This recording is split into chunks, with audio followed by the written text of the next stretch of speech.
Ano yung naging reason, what maybe trigger na we have to rebrand or enhance or reorganize the political structure?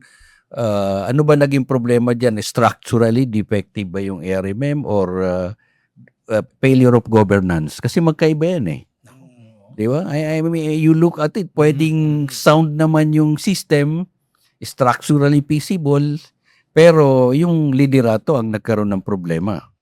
Yes, bale ang unang-una sa ARMM po ay una yung election niya ay very ano 'no, ang daming postponement even before. Ito yung BARM iba pa kasi yung BARM 5 beses ano, na-set yung schedule ng election. Pero dito po sa ARMM ay unang-una yung pong hindi rin nakasabay sa synchronized election na kumbaga ang naging paratang ng mga ibang sektor ng society ay hindi na walang genuine election. Kundi nagkakaroon ng anointment lang. Ibig sabihin kung ano yung suportahan ng presidente, yun na nagiging presidente kasi hindi na sinusuporta. So walang tunay na pagpili. Tapos hindi sabay-sabay yung election sa national at saka local election. Ang pinaka-basic po ay hindi siya naging responsive sa ARMM kasi yung Human Development Index ay hindi siya ganoon.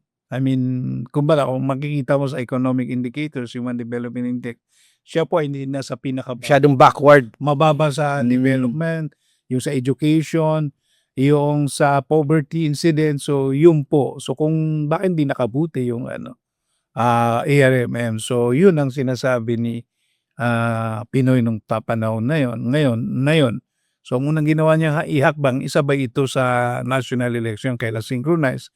Tapos, pinirma nila yung Comprehensive Agreement of Bangsamoro, pero hindi po naipasa nung panahon niya.